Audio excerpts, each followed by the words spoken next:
प्यारे बच्चों, सिविल पांडा के ऑनलाइन प्लेटफॉर्म में आप सभी का स्वागत है। मैं आयुष पांडे आज आपके सामने लेके आया हूं एक 5 मिनट्स एक्सप्लेन सीरीज।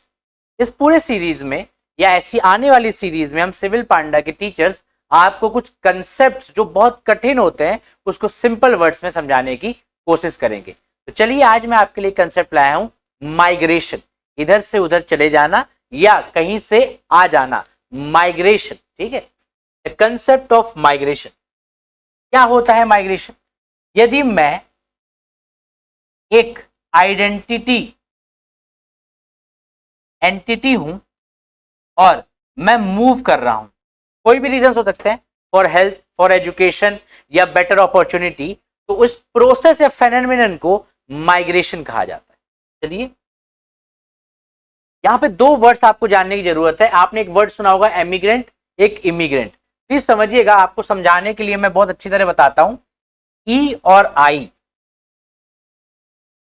ABCDEFGHI, यदि आप कहीं से बाहर जा रहे हैं तो आप एमिग्रेंट हैं, और कहीं पे जा रहे हैं तो वो आप इमिग्रेंट हैं। मतलब मैं रीवा से सतना गया तो I emigrated from Rewa, immigrated to Satna.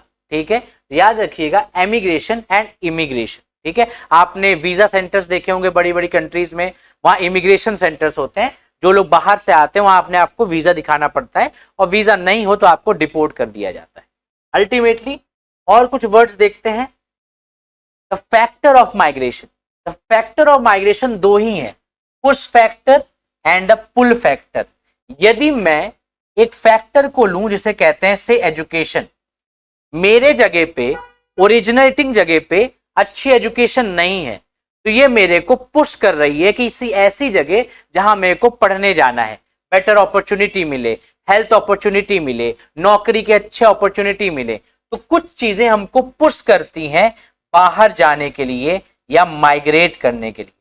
और ऐसी बहुत सारी चीजें हैं जहां पे इंफ्रास्ट्रक्चर अच्छा है, एजुकेशन अच्छा है, हेल्थ अच्छा है, वो हमको पुल करती हैं अपने पास आने के लिए। ये जो फेनोमेनन है पुश और पुल का, वो देता है जन्म माइग्रेशन को।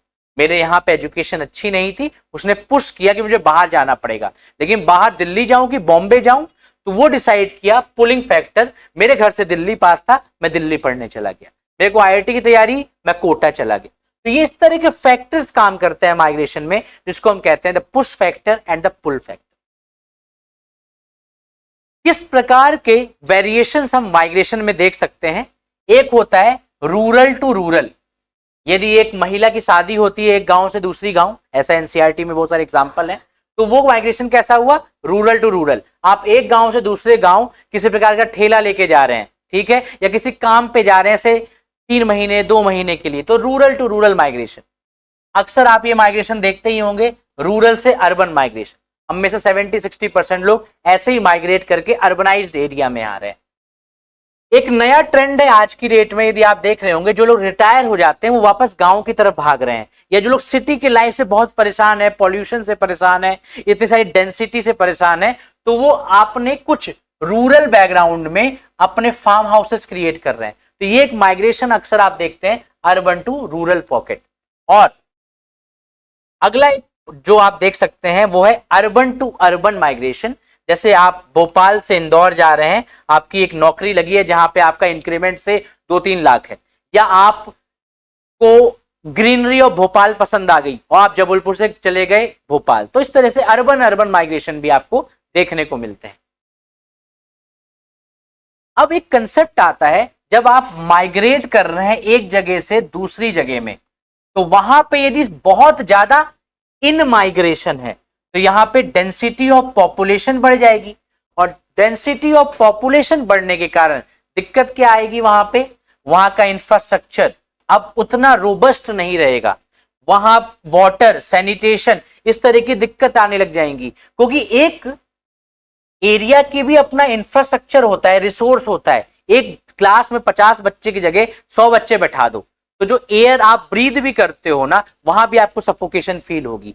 तो इस तरह की डेंसिटी वाले कंट्रीज या स्टेट या एरिया में आपको माइग्रेशन जहां इन बहुत ज्यादा है, इस तरह की भी दिक्कत आती है। और इन सबको यदि स्मार्टली मैनेज करना है, डिजिटल इंफ्रास्ट्रक्चर लाना है, यही कंसेप्ट है द स्मार्ट मिशन।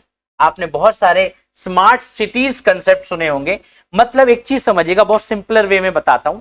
मेरे घर में पानी की एक टंकी है, वो भर जाती है जब भी पानी बहता रहता है। एक स्मार्ट टेक्निक क्या होगी, उसमें एक बीमर लगा दो जिसमें आवाज आने लग जाए, बीम बनने लग जाए कि अब भर गई है टंकी, आप अपना पंप बंद कर दीजिए। स्मार्टली आप मैनेज कर रहे हो रिसोर्सेज को। यही कंसेप्ट हम सिटीज में ले आए, इंफ्रास्ट्रक्चर में ले आए, रिसोर्सेज प्लानिंग में ले आए, तो इसी को ट्रैफिक मैनेजमेंट में ले आए, तो इसी को कहते हैं द स्मार्ट सिटी कंसेप्ट। आपको यदि स्मार्ट सिटी कंसेप्ट समझ आया है तो आपके लिए कमेंट में एक क्वेश्चन है कि एमपी में कितनी स्मार्ट सिटीज है। कुछ मैं बता देता हूं, भोपाल, इंदौर, उज्जैन, और बाकी आप कमेंट कीजिए, सब्सक्राइब कीजिए, लाइक कीजिए सिविल पांडा को, और जुड़े रहिए। हमारे और टीचर्स भी ये सीरीज लेके आते रहेंगे। Thank you.